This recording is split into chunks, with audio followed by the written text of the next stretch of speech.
Hey everyone, I just wanted to do a quick thank you video for hitting 10,000 subscribers. It's so amazing. I am so excited and I don't even really know what to say. I don't even know what to say. Thank you so much to everyone who has subscribed, to people who have been subscribed for a little. Hey everyone, I'm so excited because we hit 10,000 subscribers. That's absolutely insane. I feel like I just said a thank you video for 9,000 subscribers. I really am so excited. I've been doing Little Art Talks for 2 years and 8 months. It's been so much fun making all of these videos, and I love when you guys tell me it's really helpful and that you guys are studying or you're just learning for fun. And I've just been really lucky and grateful that I've been able to do this as long as I've been doing it, even though it's a lot of hours. Unless you make videos, I don't think people really understand how much time goes into writing scripts, editing, shooting, publishing, promoting all of these videos. And you know, I do make a little bit of money from ad revenue and I have some awesome Patreon supporters, but really the money doesn't justify how much time I spend on these. As a lot of you guys know, I do have my own company, Art & Cove, and that is my primary source of income. I'm just really thankful that Art & Cove is doing well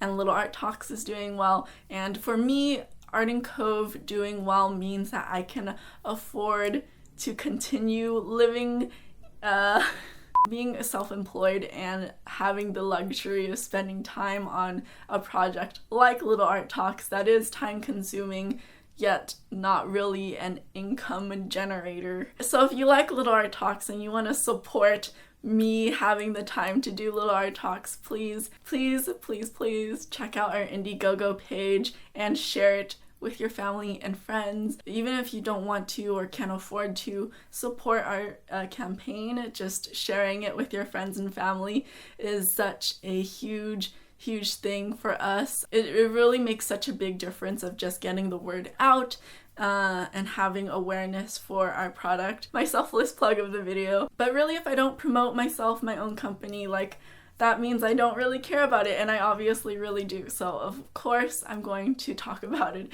any chance I get, but I don't want to go overboard about it. But yeah, for me, this is the way that I am going to be able to continue doing Little Art Talks. One of the coolest things about having a YouTube channel, even though it's not like a personal vlog channel, I do have another personal vlog channel, but I've had Little Art Talks longer, and the cool thing about it is that it really is, you can look at everything in it and just have, at least for me when I look at it, I have such a sense of how much I've grown over this period of time. When I started Little Art Talks, I was still a student. I was actually on my last quarter, finishing up I think one class, so I had a lot of free time. I was working as an intern at an art gallery. I was working part-time for money, and for money. I had the time and the energy to make a lot of videos, and it was very slow because I didn't know what I was doing. I don't know how many of you guys still watch the old school videos or if you found me through some of the older videos. A lot of my really popular ones to this day are the ones from all the way back there, which is so embarrassing because people will look at it and be like, oh, why is the sound quality so bad? Or I don't like the way she speaks. And then I know because I watch them and I have the same cringe. Why did I say that? I didn't say that correctly. I messed up the words here. The pronunciation is wrong here. It's so easy to just look at anything and critique it, but also when I step back and I remove myself from that, I actually think it's pretty amazing how much this channel has grown and how much I've learned and how much better I've gotten. I still think I have a lot to learn, and I wish it was better and I wish I could make better things, but at this moment in my life with my capabilities, this is the content that I'm producing, and it's pretty cool, you know. But I did start off with a lot of videos about art making, paint, how to choose your paint.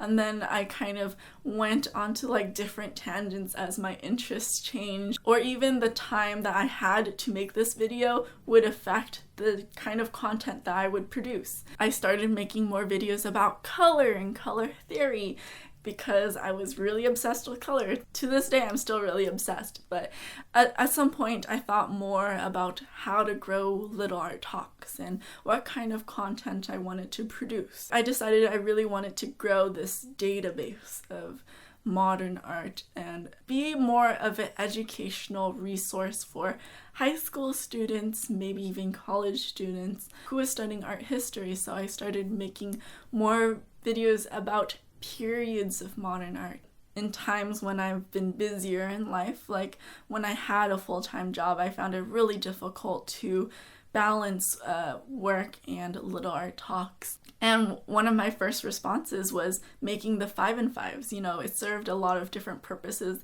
that I wanted to fulfill at that moment. I wanted to talk more about contemporary art. I wanted to share more artists to sort of cast this broader net, but also have a time limit and a format, you know, 5 artists in 5 minutes, surrounding a specific theme to make it easier for me to write these scripts and produce this content. When I left my previous job and decided to work for myself, basically start a new company with my sister, I had a lot of time to make a bunch of videos. At this point, I was cranking out all these 5 and 5s. I was making longer content, such as the modern art movements. When I went to Japan, I decided I wanted to do a Japanese art history series because I love Japanese art. I studied it in school and I think it's beautiful and I wanted to share it. To this day, it was by far the most ambitious project I ever took on, and it's still not a completed series. I get a lot of messages that are like, I'm waiting for Edo period, when is it gonna come out?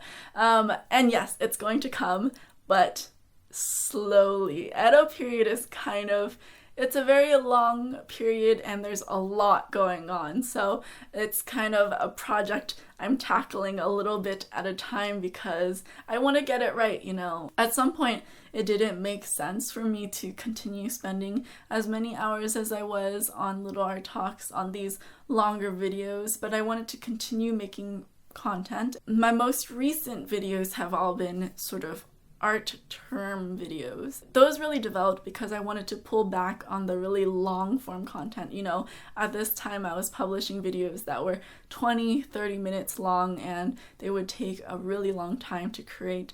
I needed something like the 5 and 5s that were also short. The art term videos have been really great because they are short. It's definitely developed for someone who's just getting into art history and wants to understand these terms, because I do think sort of the vocabulary can be intimidating if you don't know it and you have to look it up and you don't really know the history behind it, why it's important. I think that's something that I've been really interested in lately and I've been really passionate about sharing. So that is the kind of content that I'm creating at this moment, and in a couple months, who knows, maybe I move on to something else. But I'm so grateful that you guys have been enjoying the videos so far and you continue to watch and be subscribed to my channel. If you guys have watched to this moment, thank you so much. I've been recording for a pretty long time now.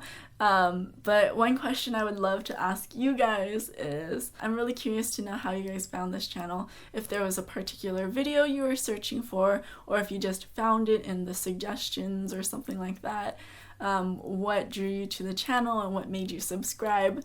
I think that would be really fun for me to know, and just what kind of content you're looking for, or if you're really upset about me always constantly changing the formats and the content.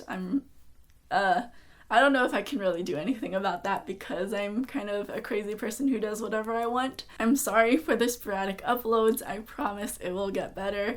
Thank you for bearing with me during this time. Thank you for being so supportive and excited for me and Art in Cove.